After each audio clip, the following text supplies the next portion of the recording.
believe it or not, this was not the goal. Hello there, I'm Paula Jean. Welcome back to the Jean Made channel.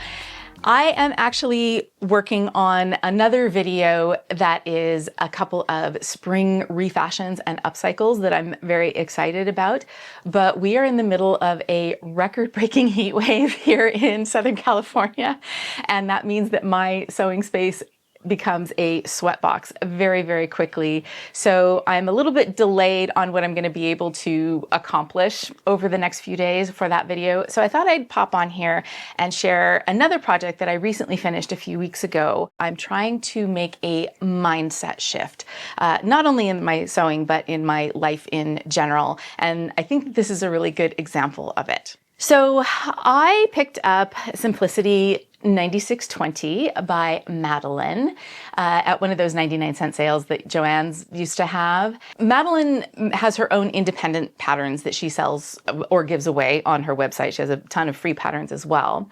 But she also does collaborations with Simplicity. And I find that the grading is different, as it often is between independent patterns and Big Four. I think when people collaborate with Big Four patterns, they have to adhere to the Big Four grading. I find Muslin's independent patterns to be a lot more size and cup inclusive, but I really liked the neckline on this. I have a lot of kind of cut high on the shoulder tops, and I thought that this would be a great option for something to wear underneath of it, and a top to kind of work out in at home. But the Big Four patterns, with a few individual exceptions of certain patterns, tend to be drafted for a B cup, which I am not. So I grabbed some Ponte scraps that I had and made a muslin of this, kind of as is, just in my size range, and ended up with whatever this is. And here's where I chose to practice a mindset shift. I do not consider myself a pessimist, but I also do not qualify as an optimist. I have a saying that I have said for years that is very true for me, and I say it to my friends all the time. For me, the glass is never half empty nor half full. The glass is at half capacity. And sometimes that is plenty, and sometimes it's too much, and sometimes that just doesn't cut it.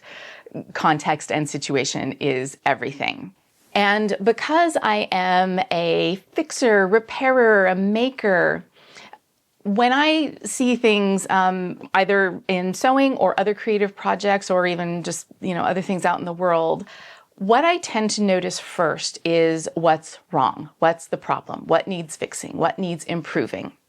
And that has good and bad elements to it. It's not that I don't see the good things, but it's always that I see the things that need fixing first. So I'm trying to see what is working first, what's going right, what are some of the positive things that don't need fixing, which is a little bit difficult for somebody like me, because sometimes it gets to the point where it's almost like I need something to fix, and then that goes into like unhealthy obsessive behavior, and none of us wants that.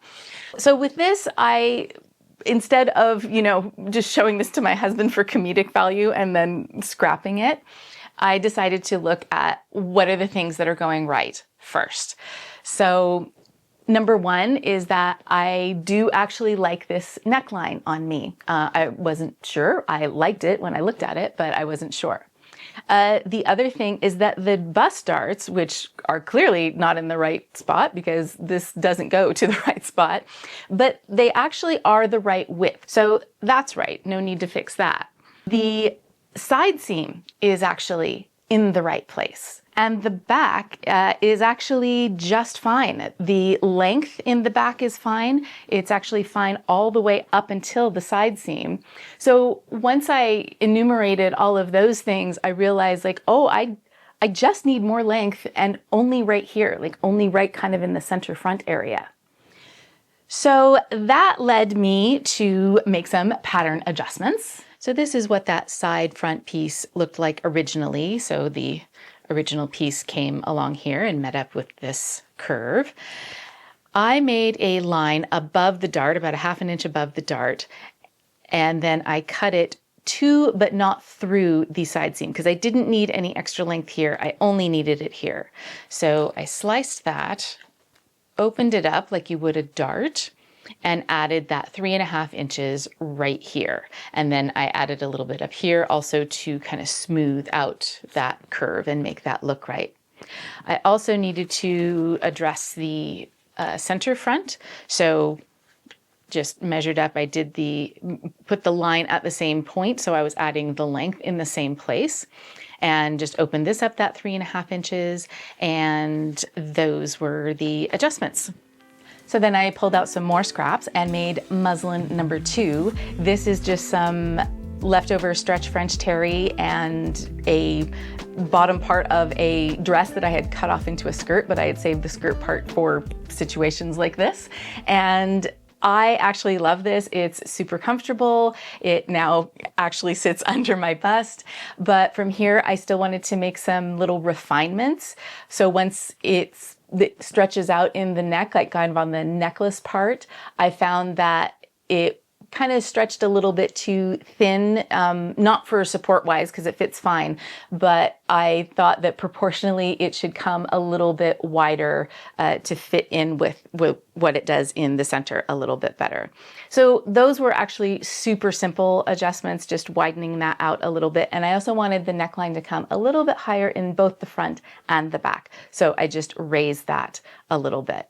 As I was making these neckline adjustments, that's when I got the idea for a princess seam that would give me even more color blocking options.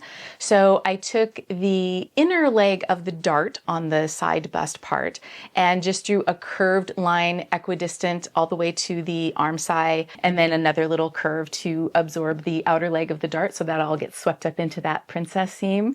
And I have these remnants of athletic / swimwear fabrics. One was a copper and the other one is a dark mauve. And they looked really weird together, but it was a weird that I liked. So I used those to make yet another version of this pattern. And voila. Is it a bra top or is it a costume for a new middle-aged female Marvel character? I don't know, who's to say, but I really love it.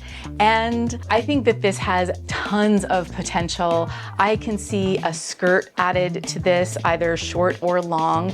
This would actually be, I think, a really beautiful and comfortable, like special event dress to wear in the summer. If you had like something really sparkly on that center part, it could kind of be your jewelry, or you could wear like big bold earrings and like a big bracelet and just walk in like a goddess. I think that would be really, really cool. Something I also forgot to mention is that for the princess seamed one, I also had put some bra foam. I just used the regular pattern piece to make myself a pattern for bra foam to put in. And I just did that to give myself a little bit more support. And I'm really happy with how that turned out. I don't know that I would have gotten to this hack and this version of the top had I not done that mindset shift of seeing what was going right first before scrapping it. I just felt like it completely opened up my mind more so than it would have if I were just looking at all of the negatives and then getting those fixes done and, calling it a day. Let me know in the comments if you have any tricks that you use to shift your mindset from this is an abject failure to maybe this is my superhero origin story. Thank you so much for watching. I'm gonna wrap this up here because it is already starting to get super hot in here and I can feel the glisten coming on. Take great care of yourselves. I will see you in the next one.